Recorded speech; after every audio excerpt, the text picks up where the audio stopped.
అందరికీ నమస్కారం. ఈరోజు డాక్టర్ వైఎస్ రాజశేఖర రెడ్డి గారి 77వ జయంతి. ఈ సందర్భంగా ఆయన కుటుంబం ఆయన ఘనంగా నివాళులు అర్పిస్తుంది.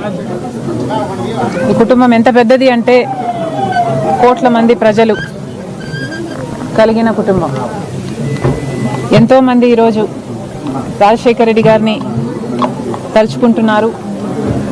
రాజశేఖర రెడ్డి గారు చేసిన మేలును ఈ రోజు వరకు కోట్ల మంది ప్రజలు మర్చిపోలేదు.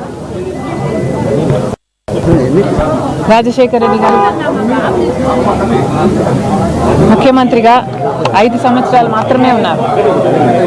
కానీ 5 సంవత్సరాలలో ఎంతమందికి ఎంత మేలు చేశాడు అంటే దానికి రుజువు ఆయన చనిపోతే 700 మంది దాదాపు ఆ బాధ భరించలేక ఆ నిజాన్ని జీర్ణించుకోలేక చనిపోయారు. రైతులకి పక్షపాతిగా నిలిచాడు రాజశేఖర రెడ్డి గారు. ఉచిత విద్యుత్తుతో మొదలు పెడితే రుణమాఫీ అయితేనేమి, జలయజ్ఞం అయితేనేమి, ఇలాంటి ఎన్నో రాజశేఖర రెడ్డి గారు మనస్సు పెట్టి చేశారు. పేద విద్యార్థులు డబ్బు లేని కారణంగా వాళ్ళ చదువు ఆగిపోకూడదు అని, ఆశ చచ్చిపోకూడదు అని ఫీజు రీయింబర్స్మెంట్ ప్రవేశపెడితే ఎంతోమంది డాక్టర్లు, ఇంజనీర్లు అయ్యారు. ఈ రోజు వరకు కూడా ఉద్యోగాలు చేసుకుంటున్నారు. అలాగే ఆరోగ్యశ్రీ ఎంతోమందికి ప్రాణం పోసింది. ఇక ఆశ లేదు, చచ్చిపోతాము అనుకున్న వారు ఎంతోమంది జీవితాలను ఆరోగ్యశ్రీ నిలబెట్టింది. ఉచితంగానే పెద్ద పెద్ద హాస్పిటల్, ప్రైవేట్ హాస్పిటల్కు వెళ్ళి వైద్యం చేయించుకోగలిగారు.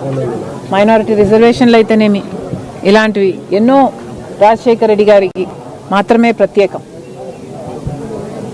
On the whole Rajasekhara Reddy garu he was an exemplary leader,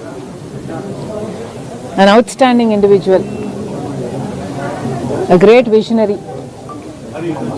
Rajasekhara Reddy garu in short ఒక లెజెండ్. ఆయనకి మరణం లేదు. మరొక్కసారి ఈరోజు కోట్ల మంది తెలుగు ప్రజలు ఆయనను స్మరించుకుంటున్నారు. ప్రతి ఒక్కరికి రాజశేఖర రెడ్డి గారి కుటుంబం మనస్ఫూర్తిగా కృతజ్ఞతలు చెప్పుకుంటున్నాం. Thank you. Thank you.